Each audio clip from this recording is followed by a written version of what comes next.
back of my head, the thoughts killing me. I don't have a second to spare, well, not willingly. Way too much effort in people who not feeling me. Equivalent of burning myself with hot spilling tea. I'm talking like Jerry, man, what you gonna do?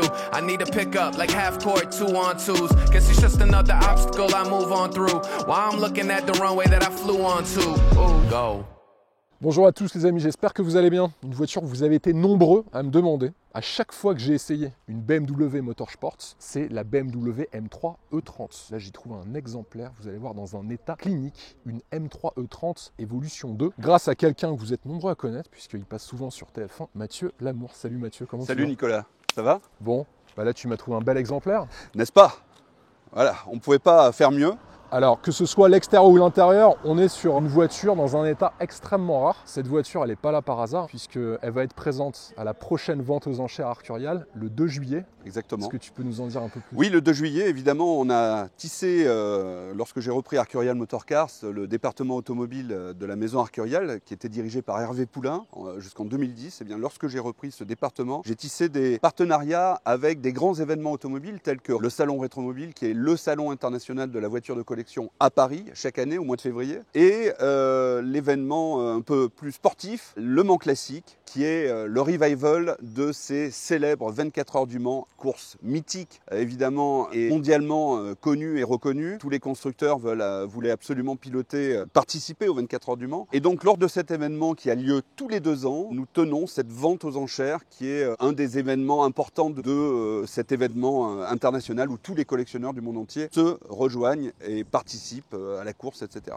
Donc effectivement, cette année, le 2 juillet, nous avons 137 voitures, 19 motos de collection, bien entendu. Et le listing est incroyable. Hein. Attends, je tiens à le dire parce que, en fait, pour choisir cette voiture, Mathieu m'a sorti une liste. J'ai dû mettre 4 heures avant de choisir la M3 Evo 2. Tellement il y avait de voitures incroyables, faut quand même le préciser. Ouais, c'est vrai qu'on essaye toujours, donc, dans nos ventes aux enchères, de trouver des voitures pour tous les goûts et tous les budgets. Cette voiture, justement, extraordinaire, histoire limpidissime, puisque c'est une deuxième main, cette M3 E30 Evolution 2. C'est une deuxième main achetée neuve en France par son premier propriétaire de Perpignan et son actuel propriétaire, donc l'a achetée directement à ce premier propriétaire. C'est une voiture qui a été bichonnée parce que, figure-toi Nicolas, il y a un dossier très important de factures d'entretien sur cette voiture qui est assez considérable. Elle a son carnet d'entretien, tu le sais, sur les voitures de collection. C'est extrêmement rare là-dessus. Hein. Voilà, sur les voitures de collection, ce qui est très important aussi, et notamment sur les Youngtimers, parce que les voitures qui sont un peu avant, bien souvent ça se perd ou voilà, ça ne suit pas l'histoire de la voiture. Ça n'avait pas autant d'importance à l'époque. Dans les années 70-80, tout le monde se fichait du carnet d'entretien, donc ça restait dans les garages, c'était oublié, dans les déménagements, etc. Là, elle a absolument tout, cette voiture. Et puis alors, elle a, on le constate, elle a l'état, quoi. L'état de conservation qui est absolument... On se l'est dit surtout sur l'intérieur, parce que l'intérieur n'a pas été rénové, hein, elle est dans son jus. Et quand tu regardes, souvent les flancs de ces sièges sont abîmés par l'usure systématique de l'utilisation d'une voiture. Et en fait, tu remarques que la voiture est à l'intérieur neuve, quasi neuve. Ah oui, c'est extrêmement on rare. a l'impression d'ailleurs, tu le feras mieux que moi dans la présentation, on a l'impression que l'intérieur est entièrement refait. Mais ce n'est pas le cas. C'est-à-dire qu'aujourd'hui, il y a d'excellents professionnels pour... remettre au goût du jour sans rénover, en fait. Voilà, c'est ça exactement. Ils redonnent une nouvelle fraîcheur. vie, une nouvelle fraîcheur. Et ils font ça très très bien, on le voit. La voiture a eu un traitement céramique. Et l'intérieur, justement, les cuirs, les tissus ont été entièrement nettoyés, retraités. Et la voiture se retrouve dans un état... clinique. Exactement, clinique. 135 000 km, c'est pas facile de trouver une voiture comme ça, française, qui n'est pas abîmée, qui n'a pas souffert de l'utilisation intensive que bien souvent des M3 qui ont été modifiées, maltraitées, peu entretenues. Exactement. Là, c'est pas le cas. Non, c'est pas le cas. Elle est parfaitement dans sa configuration d'origine et donc on est très heureux évidemment de la présenter dans cette vente aux enchères. Et une chose à préciser, c'est qu'elle a été bien conduite puisque l'actuel propriétaire est un très bon pilote de rallye. Bon, j'ai pu le voir en quelques minutes. Effectivement, elle a été bien conduite, cette voiture. Alors, si vous voulez découvrir en détail cette vente qui a lieu le 2 juillet, Le Mans Classique, Je vous ai mis le lien en description de la vidéo avec le e-catalogue parce qu'en fait sur ton site internet, on peut découvrir tous les véhicules qui vont être mis aux enchères avant dans un catalogue qui est super précis avec même les numéros de châssis, les fourchettes de prix, etc. Bien sûr, les estimations. On va y revenir sur la partie de l'essai routier. C'est vrai que ces voitures ont une cote qui est en constante progression ces dernières années. Ce sont des voitures sensationnelles. C'est vrai qu'avec les technologies, les aides à la conduite, les éléments de sécurité qu'on peut retrouver sur des voitures neuves en 2022, les voitures, je vous en parle souvent dans mes vidéos, deviennent très aseptisées avec une transmission d'informations, une transmission de sensations qui est moindre. Et on retrouve des sensations avec des voitures beaucoup moins puissantes sur des Youngtimer. Pas besoin de rouler à 250 km/h. Je vous assure, à 80 km/h avec ça, on a l'impression de rouler à 200. C'est assez spectaculaire. C'est vrai. Alors, dans cette vidéo, je vais vous présenter bien sûr l'historique de cette voiture, l'historique de la M3, du modèle M3, ses caractéristiques extérieures, intérieures. On ira faire un tour sur la route avec Mathieu. Tu me donneras ton avis sur cette voiture. Puis je vous expliquerai un petit peu quels sont les équipements qu'elle proposait à l'époque. Et je conclurai cette vidéo en vous donnant ses défauts ainsi que ses qualités pour répondre à une question. Est-ce que la BMW M3 E30 Evolution 2 est encore magique en 2022. Sur YouTube, c'est chaque vendredi à 17h, je diffuse un essai détaillé, donc abonnez-vous et surtout activez cette fameuse cloche de notification. Pareil sur mon compte Instagram, Le Vendeur Automobile, je diffuse beaucoup de contenu exclusif et d'actualité. C'est parti, est-ce que tu es prêt Mathieu? Je suis parfaitement prêt. Rendez-vous le 2 juillet si vous voulez acquérir cette merveille. Forcément un petit peu d'histoire pour comprendre le lancement de la BMW M3 E30. Il faut revenir au début des années 80 pour comprendre tout ça. Début des années 80, ça s'annonce un petit peu difficile pour BMW en compétition.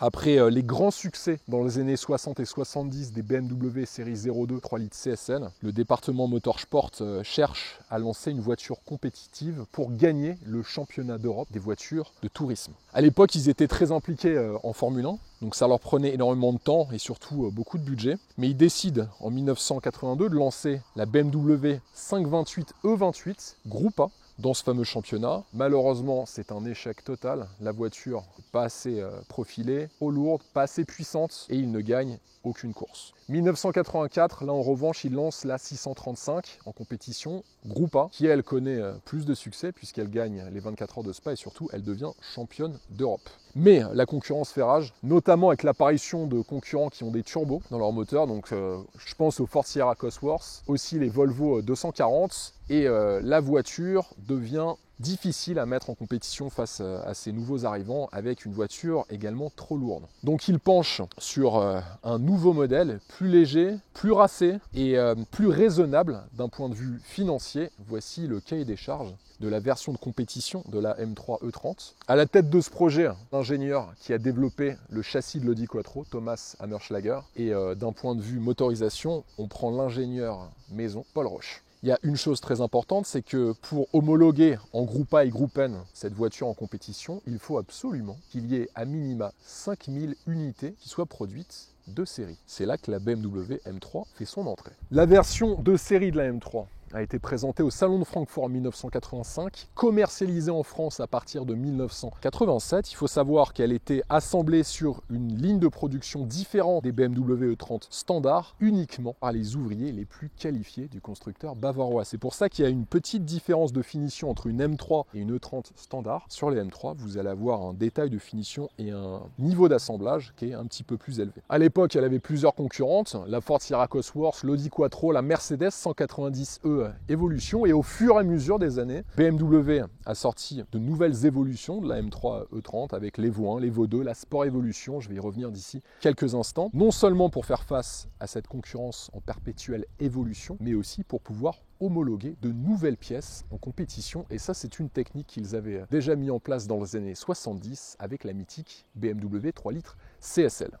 En 1988, BMW commercialise une version cabriolet de la M3 qui à l'époque est la version de la M3 la plus chère. Elle était assemblée à la main dans les ateliers Motorsport de Garching. Il faut savoir que la M3 E30 a été un véritable succès pour le constructeur bavarois. Il s'est vendu pas moins de 17 970 BMW M3 E30, dont 786 cabriolet avec beaucoup de versions puisqu'il y a eu la Evolution 1, la Evolution 2, la Sport Evolution, la Sekoto Ravaglia, la Sekoto Schweiz Edition, la Tour de Corse et la Europa Meister. Il y a eu aussi beaucoup de modèles dérivés comme l'Alpina B6S que je vous avais montré dans ma vidéo chez Manhart Performance, la Harge H35, la Schnitzer S3 Sport et aussi la Hamann 2 litres 3. C'est la première grande évolution de la M3 E30, la Evolution 2. Alors déjà, beaucoup de changements au niveau moteur, avec de nouveaux pistons portant le taux de compression à 11,1. On a une nouvelle gestion électronique, de nouveaux arbres à cam, nouveaux collecteurs d'échappement, papillon d'admission plus grand et un volant moteur qui est allégé. On remarque son couve-culasse et sa boîte à air qui sont de couleur blanche. Ça, c'est une spécificité. Il n'y a que la Evolution 2 qui a ces éléments qui sont aux couleurs blanches avec les couleurs Motorsports. C'est la version S14 avec 220 chevaux. On est sur un moteur 4 cylindres avec une cylindrée 2,3 litres. Il faut savoir que le moteur est équipé d'une culasse multi-soupape et de 2 arbres à cam en tête. 220 chevaux, 245 Nm de couple, c'est vraiment pas beaucoup si je la compare au M4 de dernière génération. 0 à 100 km/h, 6,7 secondes, 27,1 secondes au 1000 mètres départ arrêté, 243 km/h en pointe et le 80 à 120 km/h en troisième s'effectue en 5 secondes et 7 centièmes. La question que tout le monde se pose, pourquoi pas un 6 cylindres dans cette voiture? C'est vrai que certains modèles comme l'Alpina B6S étaient équipés d'un 6 cylindres, mais pas les M3 qui sortaient des lignes de production du constructeur. Il faut savoir que le 6 cylindres M30 avait été estimé trop lourd et donc aurait nuit à la bonne répartition des masses de la voiture. Donc forcément, ils ont écarté cette possibilité. De plus, il était équipé d'un long vilebrequin qui résistait mal au régime. Il y avait aussi la solution des moteurs turbo-compressés, mais le problème était le coût. Forcément, ça allait faire exploser le budget de développement de cette typologie de moteur.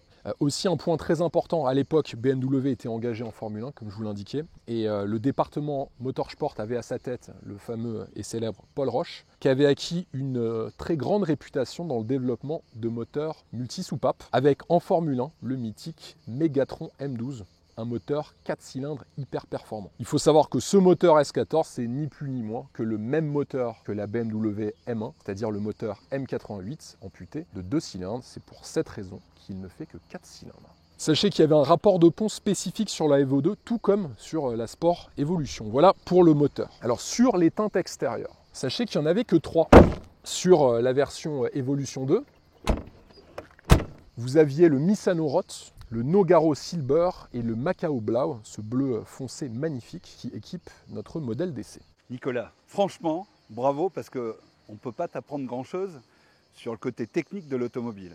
Alors tu sais que moi j'ai un œil, je suis fils de prof d'histoire de l'art, d'art plastique, donc c'est ce côté un peu artiste. Et évidemment, il y a quelques détails qui, notamment, est-ce que tu sais d'où vient cette couleur Motorsport? Tu es en train de la chercher sur la voiture. Oui, je suis en train de la chercher sur le moteur. elle est sur le moteur. Elle est sur le moteur. Ouais. Elle est évidemment sur le volant, sur les sièges, etc. à l'arrière. Eh bien, figure-toi que c'est Madame Paul Bracq qui a créé ce petit nuancier de 3 couleurs. Paul Bracq, on sait tous, il est rentré chez BMW après Mercedes, après avoir créé la fameuse Pagode notamment.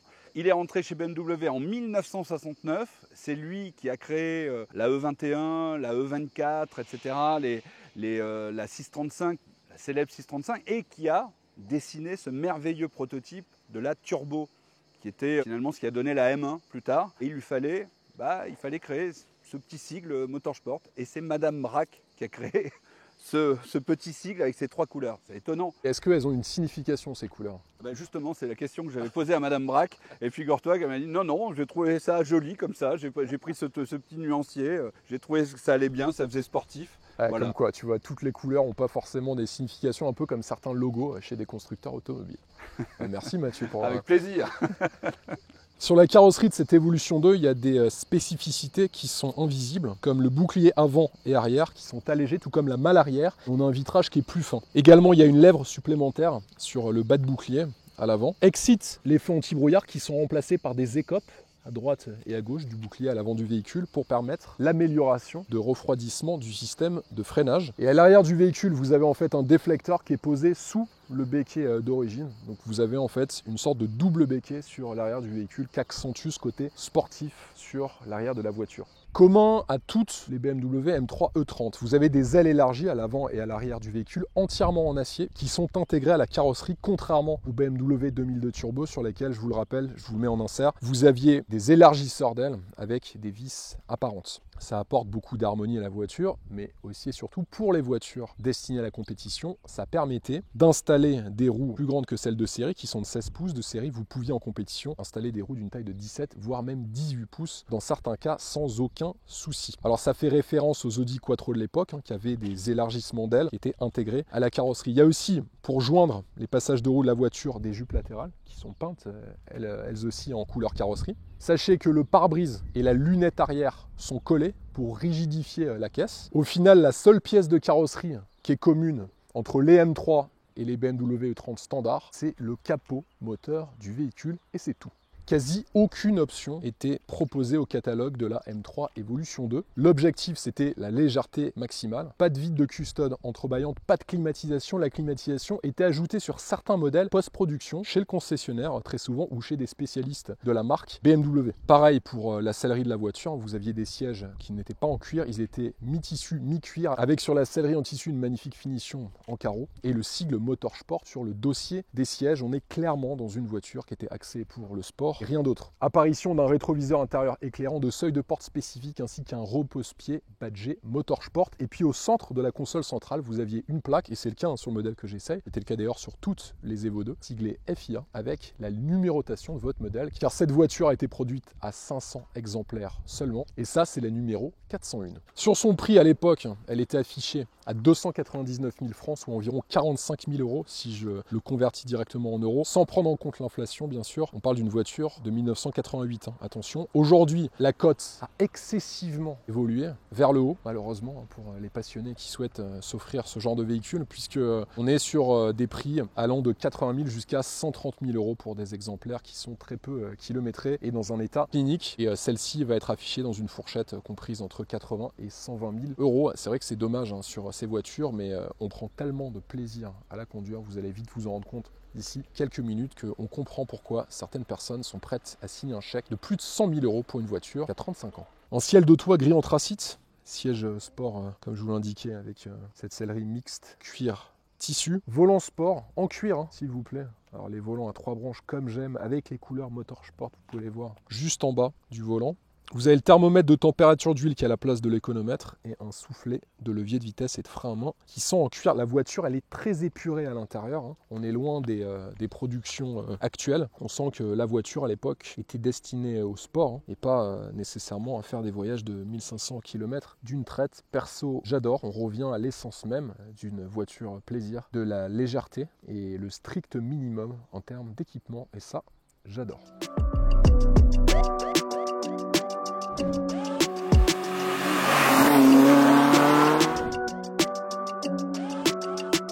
Allez, c'est parti Nico pour l'essai de cette M3 Evo 2. Bon alors, première sensation. La première sensation, déjà à basse vitesse, d'abord le son. Ouais, c'est vrai. La musique. C'est une vraie musique envoûtante. On a envie de, même à basse vitesse, on a envie de l'écouter tranquille. Là, on est sur des petites routes dans la région de Carcassonne.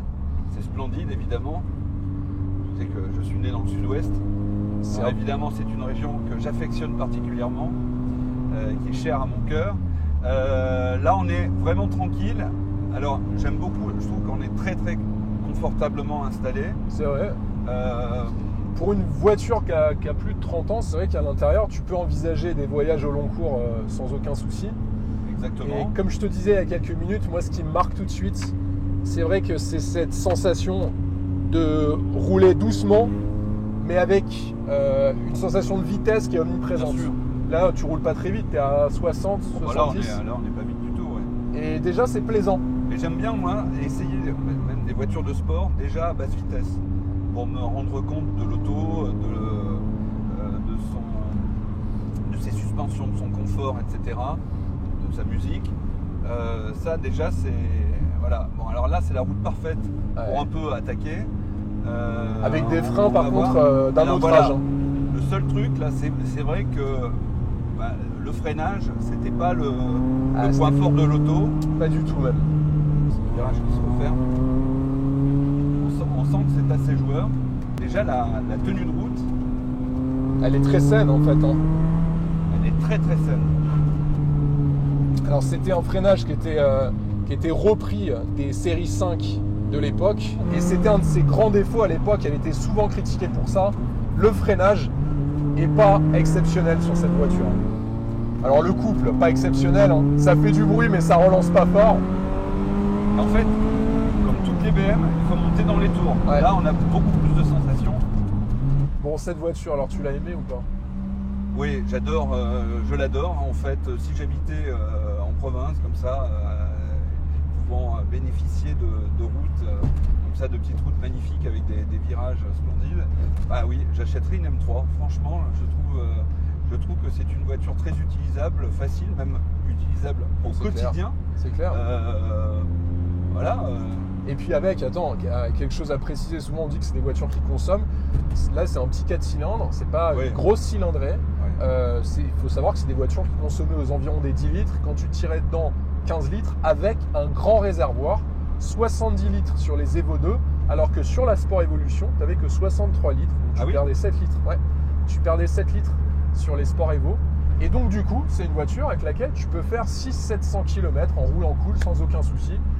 Et là aussi, ça reste intéressant quand tu veux traverser la France par les petites routes. Pourquoi pas le faire en M3 Evo 2. Place maintenant à l'essai routier. Alors je peux vous dire que pour être spectaculaire, c'est spectaculaire à conduire comme bagnole. J'étais même très étonné de la sensation que j'avais à son volant pour une voiture de seulement 220 chevaux. On en a vraiment pour son argent, je peux vous assurer. Écoutez plutôt. Oh là là, que c'est bon.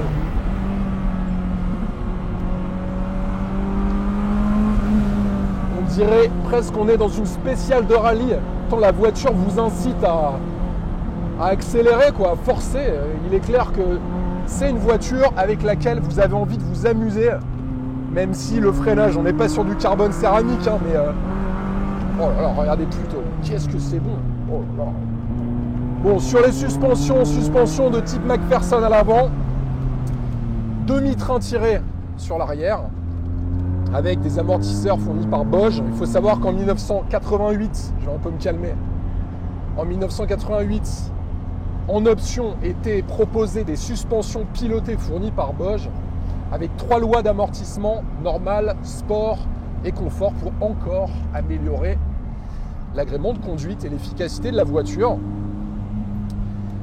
Et je peux vous dire que la voiture, non seulement est précise, mais elle est aussi confortable. Et ça, dans une voiture de sport, c'est vrai que je ne le dis pas souvent, on n'a pas l'impression d'être sur un bout de bois. C'est une voiture qu'on peut clairement utiliser sur un voyage de plusieurs centaines de kilomètres sans aucun souci. Alors les trains roulants, ils peuvent paraître similaires à une série 3 E30, et pourtant il y a pas mal de différences. Les jambes de force sont modifiées, la géométrie des trains a été retravaillée, le tarage des ressorts a été redéfini et la dureté des silent blocks a été changée. J'ai jamais conduit une BMW E30, que ce soit une M3 ou une série 3 normale. Tout ce que je peux vous dire, c'est qu'on prend un plaisir fou à son volant sans nécessairement rouler à 200 km/h. C'est aussi pour ça que les Youngtimers ont beaucoup de succès en 2022. Alors sur le freinage, c'est vrai, sur le freinage, c'est peut-être son défaut, même si la voiture freine correctement. Bon, on n'a jamais les organes qui finissent sur le tableau de bord quand on met pied dedans. Il faut le savoir, et c'était aussi pour ça qu'elles étaient critiquées à l'époque. CM3 E30, oh, qu'est-ce que c'est bon.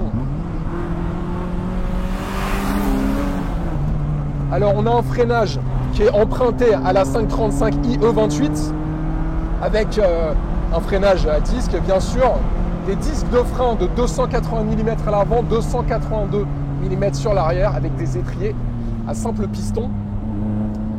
Alors la voiture avait un poids contenu 1275 kg à vide sur la balance, heureusement d'ailleurs, parce qu'avec un freinage comme ça, sinon ça aurait pu faire quelques veuves. Mais je vous rassure, hein, la voiture est tout de même saine sur le freinage.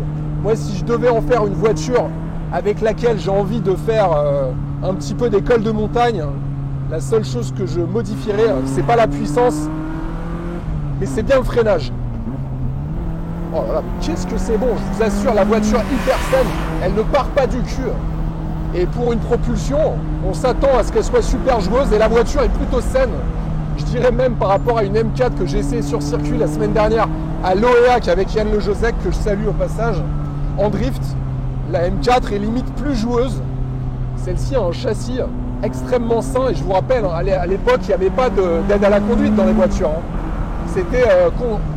Voilà, petit débrayage, ça fait du bien ça.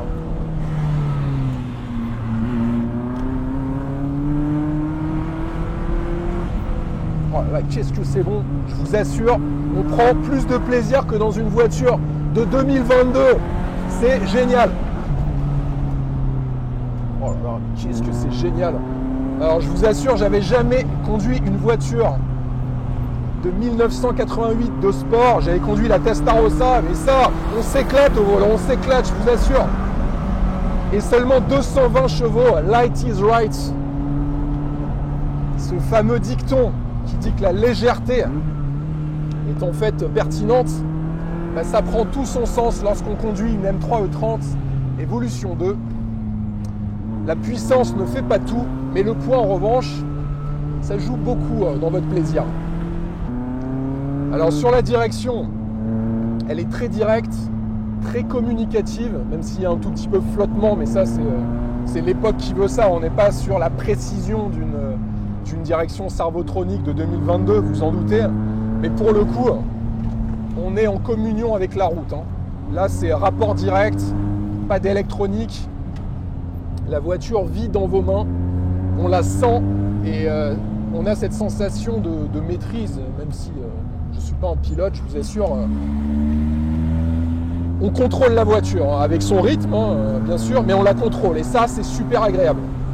Il faut savoir que sur le moteur, il y a peu de différence entre une Evolution 1 et une Evolution 2 de 220 chevaux. La 1 faisait 200 chevaux.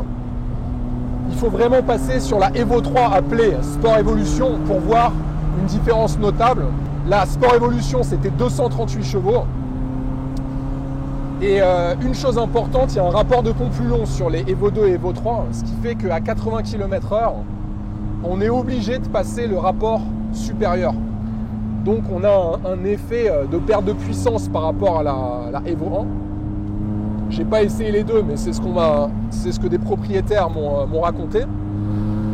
Bon, en tout cas, je vais vous dire, hein, pas besoin d'avoir 400 chevaux. Avec 220 chevaux, déjà, on s'éclate au volant de cette voiture.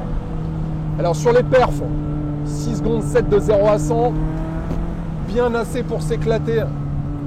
Pas de launch control, une super boîte mécanique. 5 vitesses avec les rapports inversés. Il faut un petit peu s'y faire au début ça, mais après quelques kilomètres de route, on prend le coup de main et c'est même plutôt agréable en fait.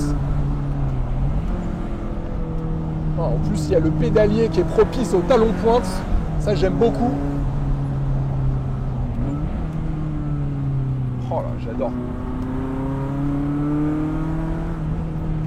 Je roule pas super vite en fait, hein, mais la voiture, elle communique tellement, je vous assure que j'ai l'impression de faire une spéciale de rallye. Quentin est à côté de moi, bon, il a plutôt envie de vomir. Oh là là là, c'est génial. C'est génial, vraiment. Achetez une M3 E30 Evo 2 si vous souhaitez vous amuser. Vous me remercierez, hein. Vous m'enverrez un petit message. Elle passe les virages, elle est hyper saine, c'est impressionnant. Oh là là. 240 km/h en vitesse de pointe.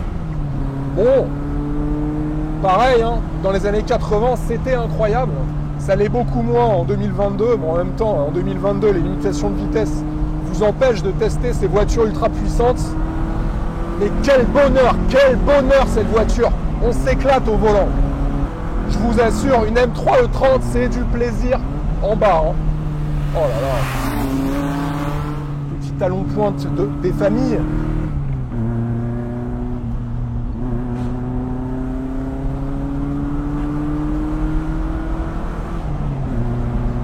Oh là là, qu'est-ce que c'est bon les amis.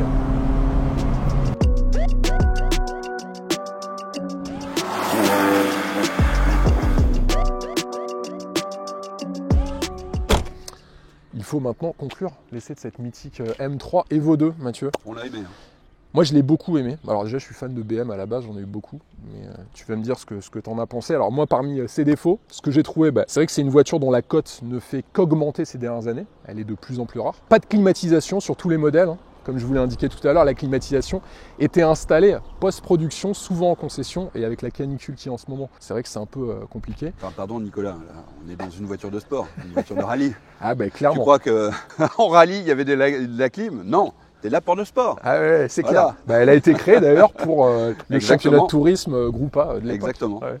Et puis un freinage, si je la compare au M4 de dernière génération d'un autre temps, mais bon, ça c'est normal, question d'époque. Parmi ses qualités, déjà son look intemporel pour moi. Ça c'est clair, c'est une voiture qui en 2022 est encore magnifique. Après, ouais, c'est très subjectif et personnel, mais c'est mon avis. Elle a un caractère bestial et surtout, c'est une voiture qui est sensationnelle. C'est ce qui m'a marqué. Moi, alors, je vais te dire, moi c'est très simple. Aujourd'hui, je trouve que les voitures sont très lourdes. Elles se sont empâtées. Et si on compare alors, effectivement avec une M4 actuelle, celle-ci, elle est beaucoup plus petite, beaucoup plus compacte et beaucoup plus légère.